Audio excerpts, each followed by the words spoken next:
Today I'm going to read to you Apples to Oregon, and this is the story when Papa decides he's going to move everyone from Iowa to Oregon. He can't bear to leave his apple trees either, or his peaches and plums and grapes and cherries and pears, and he's going to take his family along too. But they have to travel a trail. It's really a tough trip because there's a river to cross, there's hailstones, and there's a drought as well. So, this is their story of moving. And remember, after the story, you need to take some time to fill this out about your thinking and even some of the discussion. Okay? Okay, here's a map. Okay, Oregon is all the way here, and you have to travel across all these states to get to Iowa. So it's a really long trip.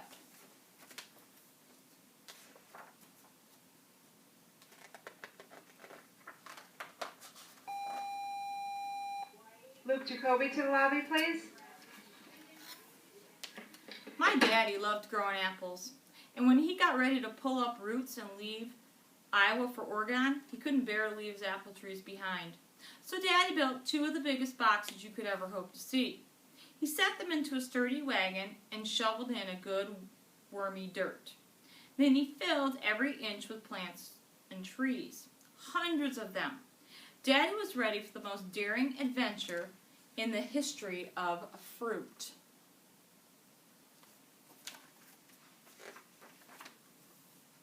Apples, ho, he cried. Along with apples, my daddy took peaches, pears, plums, grapes, and cherries. Oh, and by the way, he took us along, too.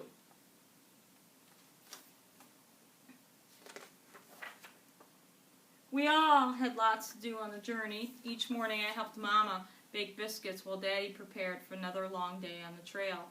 At night, Mom and I tucked in the little ones, and Daddy fiddled lullabies under the stars. Why, I can hear him croning to the gravestones. Hush, little babies, don't you cry. Mama's gonna bake you an apple pie. If that apple pie ain't sweet, Daddy's gonna munch you for his own special treat.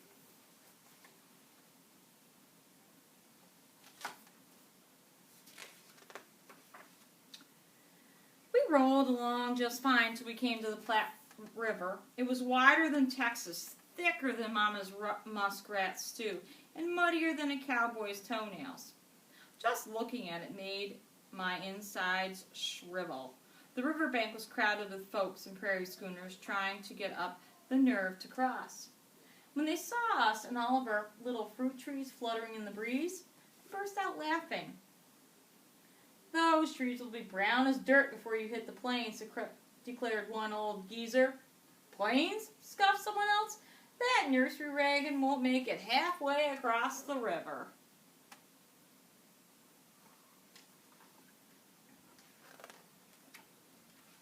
But Daddy didn't let their talk worry him. He just looked me square in the eye and said, "Delicious, I'm going to need your help." Right then and there we built a raft for his tiny trees. Then Daddy loaded me, my little brothers and sisters onto the edges. "Now, make sure my precious plants don't topple into the water," Daddy warned. Well, we hadn't gone far when that muddy drink started to pull us down. "The peaches are plummeting," my sister shouted. "The plums are plunging," boomed my brothers. "Don't let my babies go belly up," howled Daddy.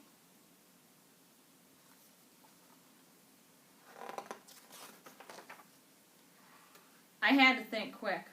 "We're too heavy. If we don't go faster, we'll sink. We got to take our shoes off and kick." And so we kicked.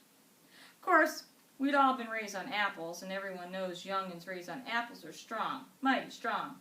But you could say, before you could say Johnny Appleseed, we kicked ourselves clear to the other shore. But no sooner had we got every last tree loaded back into the wagon than I spied a foul-looking bunch of clouds stomping around the sun, just fit to be tied.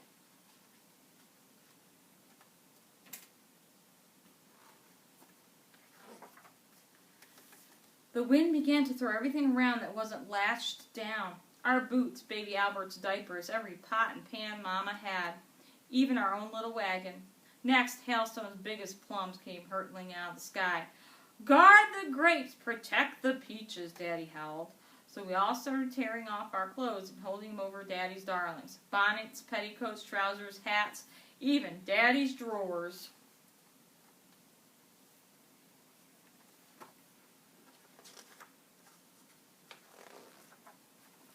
Phew! At last the storm passed and Daddy's dainties were safe.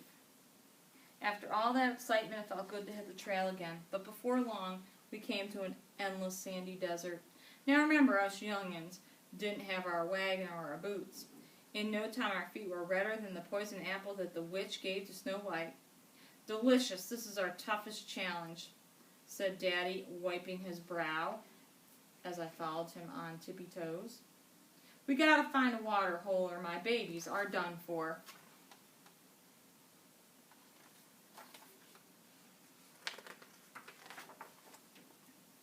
Sure enough, by noon the fruit trees began to droop. By 3, their itty-bitty tender leaves were getting crispy. By nightfall, Daddy was crying, a handful of dead branches pressed against his heart. I couldn't bear to see my daddy suffer, so early next morning I took off to look for water. But although I searched and searched, I couldn't find a splash or even a puddle. After a while, I got so tuckered out, I plopped down under an old sagebrush.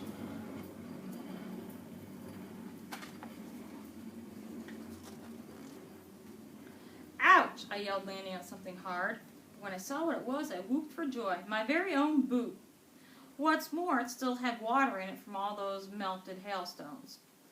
That was our lucky day, let me tell you. We found every one of Mama's pots and pans spread out across the land. They all had a few drops of water in them, too. Just enough to get Daddy's trees to the next water hole before they keeled over. My, the first sip of water tasted good, even if I did have to wait my turn behind some Baldwin apples. Oh, and I'm pleased to say our wagon and all the boots turned up, too. All except one. I reckon that nasty wind blew my left boot clear to the other side of the moon. And if it should happen to drop out of the sky on your head one of these days, I'd sure appreciate it. You sending it along to me.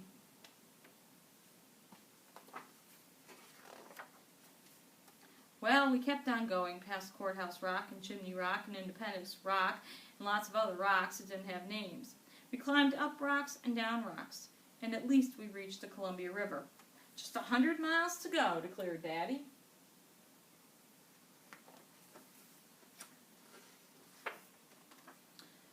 But time was running out. Our little trees had almost drowned in the river, got pounded by hailstones, and got withered by drought. How much more could they take? And now we were set for a showdown with the most ornery varmint of all, Jack Frost. Oh, I'd already spied him sneaking around our campsite, brushing the cottonwoods with his cold, white tongue. But I wasn't about to let him get close to my daddy's apples. So that night, I made a fire and sat by it, waiting for Jack Frost to show himself. Sure enough, as soon as the moon came up, I spotted the old good-for-nothing slinking across the meadow, heading straight for the sweet Junes.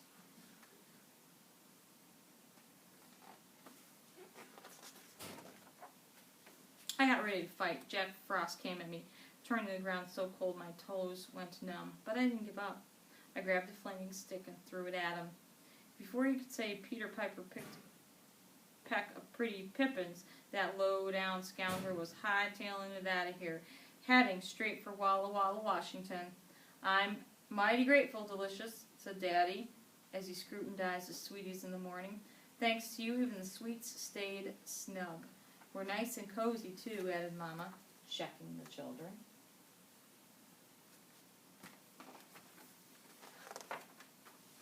Sure enough, all Daddy's trees survived, just as if they'd come across the plains in a swanky carriage. We floated them on boats down the mighty Columbia to a pretty place near Portland. Then we planted them in that sweet Oregon dirt at last.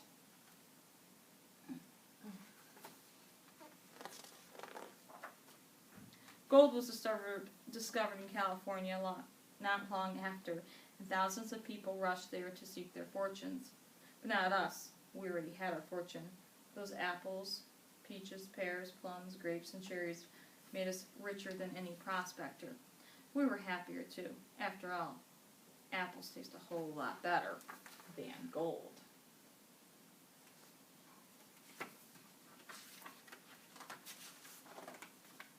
As for my daddy, he was always as sweet as peach. He and Mama lived happily to a ripe old age. Daddy never forgot my brave deeds on the trail. Why, as soon as he sold his first bushel of apples, he bought me the prettiest pair of boots you ever saw. Delicious, said Daddy. You'll always be the apple of my eye.